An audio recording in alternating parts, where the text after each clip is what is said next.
Hello, second grade, and welcome to our Tuesday Read Aloud. So for today, we are reading another book in our awesome series called Rosie Revere, Engineer. So we read Sophia Valdez and Add a Twist.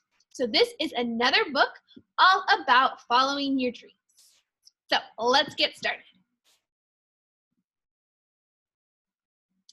This is the story of Rosie Revere, who dreamed of becoming a great engineer. In Lila Greer's classroom at Blue River Creek, young Rosie sat shyly, not daring to speak.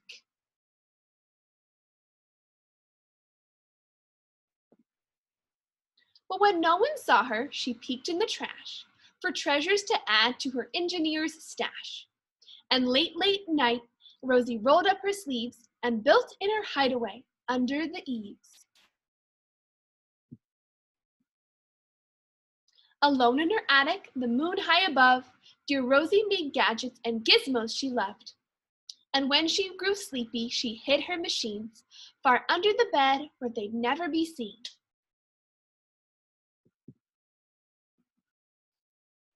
When Rosie was young, she had not been so shy.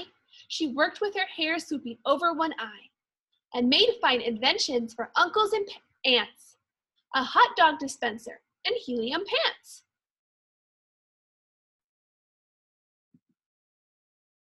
The uncle she loved most was zookeeper Fred. She made him a hat to keep snakes off his head, from parts of a fan and some cheddar cheese spray, which everyone knows keeps the pythons away.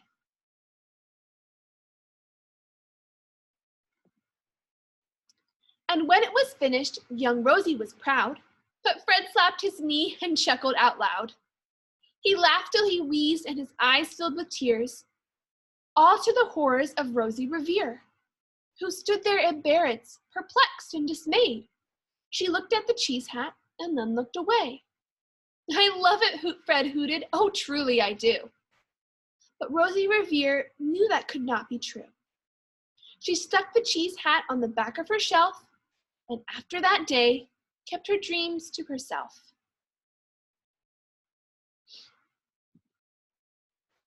And that's how it went until one autumn day, her oldest relation showed up for a stay. Her great-great-aunt Rose was a true dynamo who worked building airplanes a long time ago. She told Rosie tales of the things she had done and goals she had checked off her list one by one. She gave a sad smile as she looked to the sky. The only thrill left on my list is to fly. But time never lingers as long as it seems. I'll chalk that one up to an old lady's dreams. That night, as Rosie lay wide-eyed in bed, a daring idea crept into her head. Could she build a gizmo to help her aunt fly? She looked at the cheese hat and said, "No, not I." But questions are tricky, and some hold on tight, and this one kept Rosie awake through the night. So when dawn approached and red streaks lit the sky, young Rosie knew just how to make her aunt fly. She worked and she worked till the day was half gone, then hauled her cheese copter out onto the lawn to give her invention a test just to see the ridiculous flop it might turn out to be.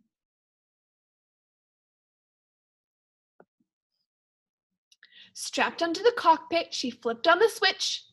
The helio cheese copter sputtered and twitched.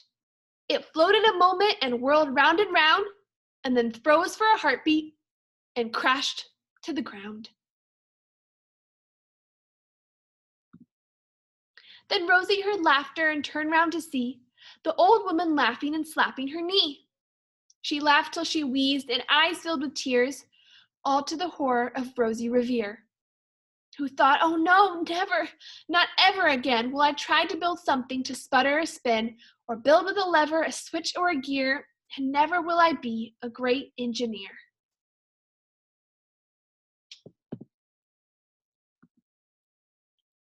She turned round to leave, but then great-great-aunt Rose grabbed hold of young Rosie and pulled her in close, and hugged her and kissed her and started to cry.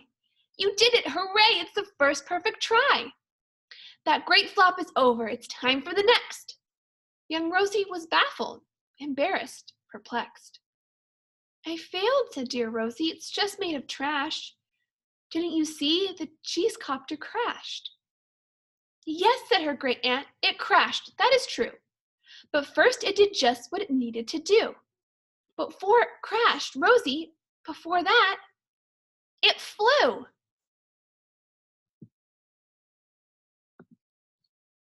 Your brilliant first flop was a raging success. Come on, let's get busy and on to the next. She handed a notebook to Rosie Revere, who smiled at her aunt as it all became clear. Life might have its failures, but this was not it. The only true failure can come if you quit.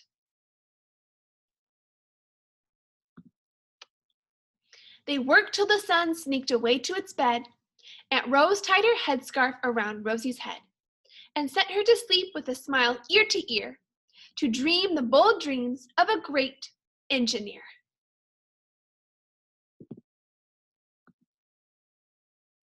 At Blue River Creek, all the kids in grade 2 build gizmos and gadgets and doohickeys too. With each perfect failure, they all stand and cheer, but quite none as proudly as Rosie Revere.